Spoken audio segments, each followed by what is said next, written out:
எல்லாருக்கும் காலை வணக்கம். இந்திய மார்க்கெட்ஸ் பத்தின இன்றைய இன்ஸ்டிடியூஷனல் பிரீஃபிங்க்கு உங்களை வரவேற்கிறேன். சரி வாங்க நேரா விஷயத்துக்குள்ள போலாம். நேத்து மார்க்கெட்ல ஒரு விதமான பயம் இருந்துச்சு.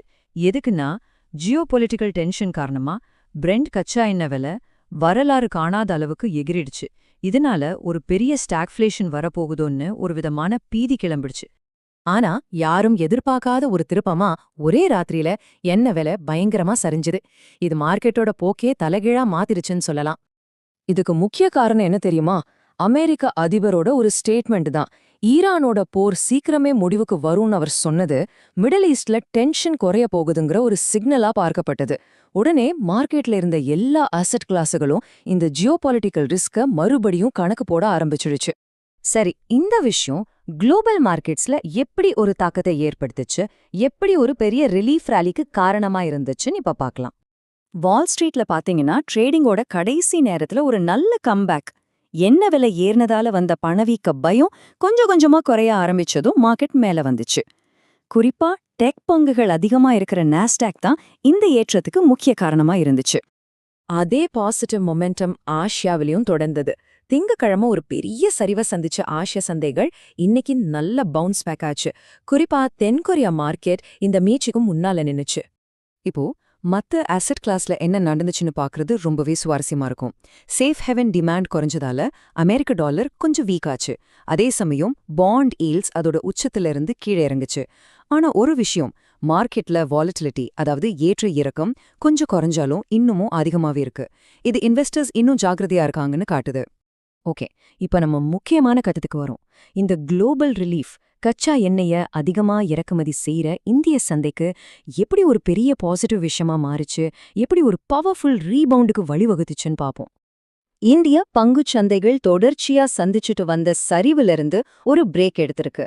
நிஃப்டி மறுபடியும் 24,250 மார்க்க தாண்டுச்சு. சென்செக்ஸ் 600 பாயிண்ட்ஸ்க்கு மேல ஏறிருக்கு. இந்தியாவுக்கு எண்ணெய் விலை குறைஞ்சா என்னெல்லாம் நல்லது நடக்கும்னு இது தெளிவா காட்டுது. முதல்ல, இறக்குமதி பணவீக்கத்தோட ரிஸ்க் குறையும். ரெண்டாவது, நம்ம கரண்ட் அக்கவுண்ட் டெபிசிட், அதாவது நடப்பு கணக்கு பற்றாக்குறை மேல இருந்த பிரஷர் குறையும். இதனால கம்பெனிகளோட மார்ஜின்ஸ் நல்லா இருக்கும். மொத்தத்துல மேக்ரோ எக்கனாமிக் நிலைத்தன்மைக்கு இது ரொம்ப நல்லது. சரி, இப்போ ஹெட்லைன்ஸ் தாண்டி கொஞ்சம் உள்ள போய் பார்க்கலாம். இன்னைக்கு மார்க்கெட்ல ஃபண்ட் ஃப்ளோஸ் எப்படி இருந்துச்சு, எந்தெந்த செக்டர்ஸ் எப்படி பெர்ஃபார்ம் பண்ணுச்சுன்னு டீப்பா அனலைஸ் பண்ணலாம். செக்டர் வாரியா பார்த்தா கதை ரொம்ப சிம்பிள். என்ன விலை குறைஞ்சா யாருக்கெல்லாம் லாபமோ அவங்க தான் இன்னைக்கு ஸ்டார்ஸ்.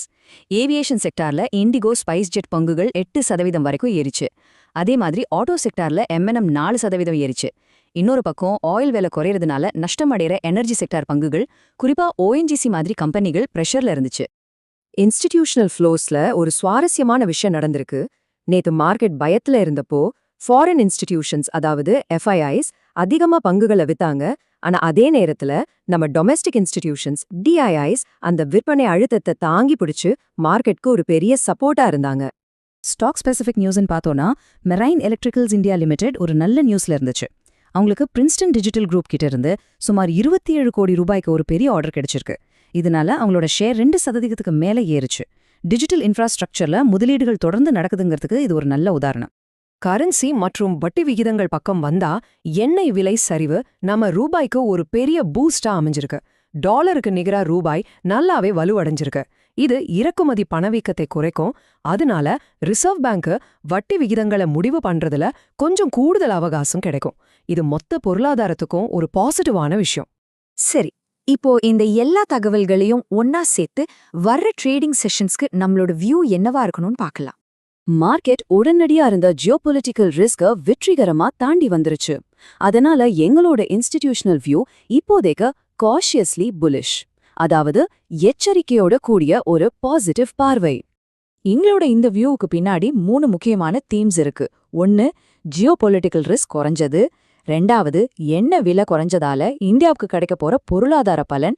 3வது, இப்ப மார்க்கெட்டோட கவனம் அமெரிக்க பணவீக்க டாட்டா பக்கம் திரும்பினது. இப்போதைக்கு உடனடி ரிஸ்க் ஃபேக்டர்ஸ் என்னன்னு கேட்டிங்கன்னா, அது மிடில் ஈஸ்ட்ல இருந்து வர நியூஸ் இல்ல. இப்போ எல்லாருடைய கவனமும் அமெரிக்கால இருந்து வர்ற மேக்ரோ டேட்டா மேல தான் இருக்கு. குறிப்பா புதன்கிழமை வர்ற CPI டேட்டாவும் வெள்ளிக்கிழமை வர்ற கோர் PCE டேட்டாவும் தான் இந்த வாரத்தோட பெரிய நிகழ்வுகள். இது ஃபெடரல் ரிசர்வ்க்கு ரொம்ப முக்கியமான டேட்டா. அதனால மார்க்கெட் இதை ரொம்ப உன்னிப்பா கவனிக்கும். அப்ப நம்ம மனசுல எழற முக்கியமான கேள்வி இதுதான். மார்க்கெட் ஒரு பெரிய ரிஸ்க விட்டுட்டு இன்னொரு பெரிய ரிஸ்க்குள்ள மாட்டிக்கிச்சா? அதாவது ஜியோபொலிட்டிக்கல் ரிஸ்க அமெரிக்க பணவீக்க டேட்டாங்கிற ரிஸ்க் கூட மாத்தி வச்சிருக்கான். யோசிக்க வேண்டிய விஷயம். இந்த பிரீஃபிங்ல கலந்துக்கிட்டதுக்கு நன்றி.